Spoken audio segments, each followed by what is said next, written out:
it is so much easier to do things together and more sustainable. And so I really focused on what gives me energy and what takes it away. I think an obsession with time gets in the way sometimes, or maybe obsession is too harsh.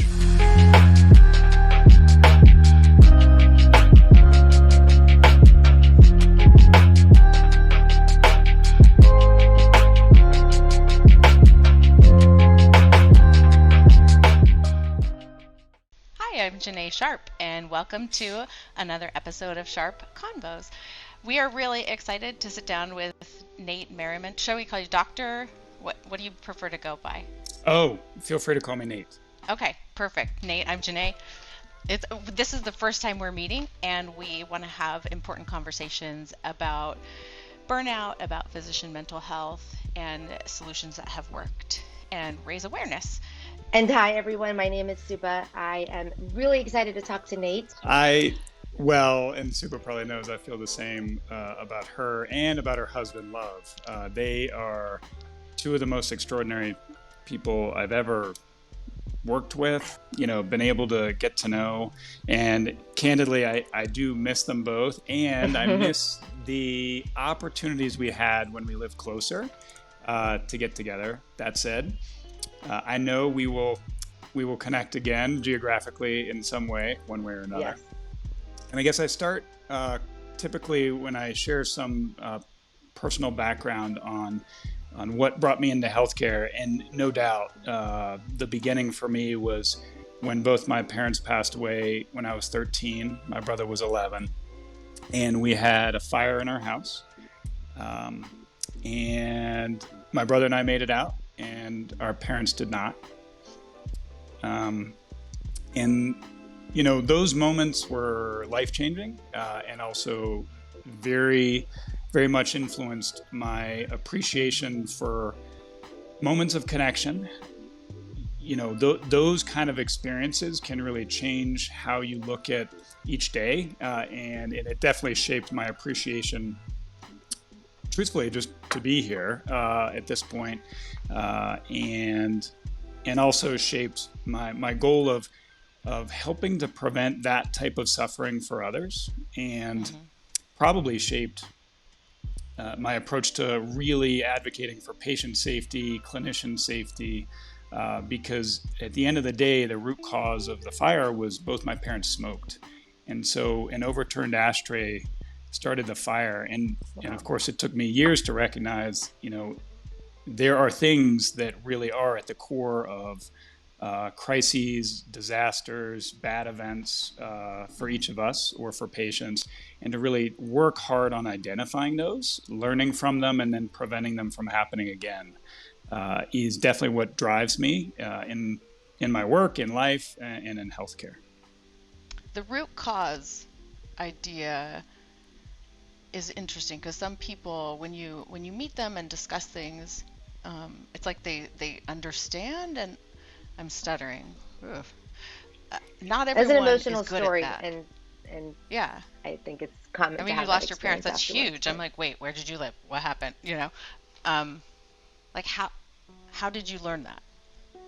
I think it's because, for me, and I would even say, for all of us as humans, is we strive to try to gain some bit of control or influence to really change our circumstances. And I realized, or I felt very out of control in that time period of, how did this happen? And it, like I said, it took me years to really think back on, well, if you break it down, right, is like, well, what this led to this. And if I were able to go back and change something, if I changed this one element, it might not have prevented everything, but it really could have decreased the chance of something like that happening. I worked so hard as a resident to help patients quit smoking. And we had residency projects, and we really had to, design something that we could have an impact on in clinic. And that was my thing, is how can I help patients quit smoking? I think it's really interesting that you're bringing it back to control, Nate, because we've been kind of thinking about what themes are we seeing come out of these conversations, and agency, which is essentially control, but having your own agency in your life, in your career, in the circumstances in which you work, how you provide care to patients, seems to be such a huge factor of people's level of burnout or wellness. I kind of don't really understand when to use which word, but you're able to accept certain things if you have the control to say, okay, I'm okay with this because then I get this. But when you don't really have any control over any of those circumstances, it makes it really hard. So it's interesting that that's kind of where you landed as well. I think it's an understanding, and in terms of control, I had a few thoughts. First, Subha, like wellness and burnout, like I think they're two separate scales. Like we measure both. They sort of correlate. Like if you are in a ton of stress, you'll have poor mental health outcomes, but they're not overlapping. And I wonder how to help people with that, whether that be, physician burnout programs or things for patients, because I think a lot of patients feel out of control, especially right now, where we have so many unknowns happening. It's maybe so many crazy things have happened that's unprecedented is now just the not baseline. Even noteworthy. Yeah. So then, I got admitted, and my wife and I met the first neurosurgeon, and I will not forget this. My wife was sitting on the end of the bed, and I was obviously in the bed. I was the patient, and he said he was going over what needed to be done, and the fact that it's probably going to take a few days, because actually what I found out, he was going out of town and coming back, and he was going to let my brain marinate in steroids. That was an interesting phrase. And so I still remembered the look on Jen's face, because my wife is very stoic. She's maternal fetal medicine physician and just amazing. And so she has this stone face on. He leaves the room and she starts bawling. And I'm just thinking, really? This I don't trust this person.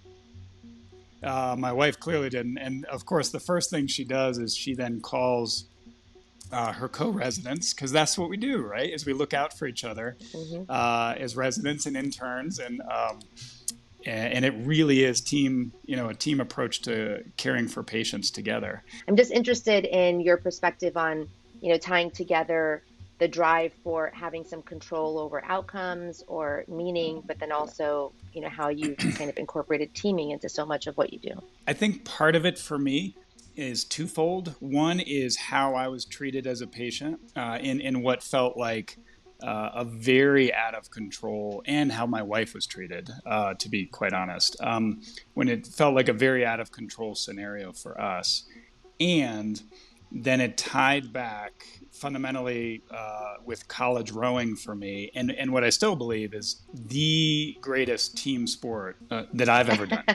And I'm totally biased. And so linking that with my life, I was a second-year resident, had the worst headache of my life, went home from the ED shift, still had a headache, and felt, by the way, guilty for leaving the ED shift, of course. When I was home, then I just kept vomiting and passed out on the floor. And then I do remember crawling into bed and then waking up at 1 o'clock, 2 o'clock in the morning. And I told my wife, I said, I do not feel right. This headache is not going away, and it's definitely the worst headache of my life.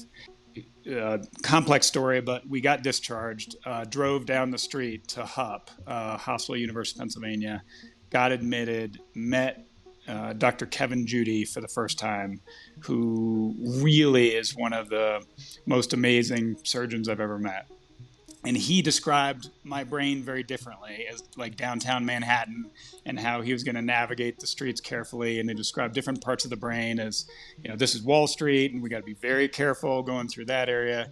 And then the thing that he left us with was hope, and you're going to be okay. And co-design. So these are the options. We could put in a shunt, we could go minimally invasive, or we could go open. How have you incorporated that now into work that you do? whether it's with GI administratively, QI work, patient safety work. I know you've done some work with, innovation and technology. So how has that translated for you into work you do now? I think what I've found both in my last health system and also, by the way, in my private practice, so working with patients previously in my private practice, is it is so much easier to do things together and more sustainable and energizing. And so I really focused on what gives me energy and what takes it away, because I think an obsession with time gets in the way sometimes, or maybe obsession is too harsh. It does feel that way sometimes. We work with each patient most often as a pair. And so we're in their boat. I'm trying to help him, but I realize I need to recruit someone else to jump in. So I think that this weekend really changed my mindset around focusing on the pair. If we start to work with patients as teammates in the boat, and it's their boat, and we respect the fact that we have the privilege of being in each patient's boat, we will change healthcare, and it's much more sustainable for each of us, helping patients, because we really do feel connected. We then, it's more than just rowing in the same direction. It's connecting with the water, it's connecting with each other and moving together. So that's really where teaming originated for me, both as a patient and then also reflecting back on rowing in college.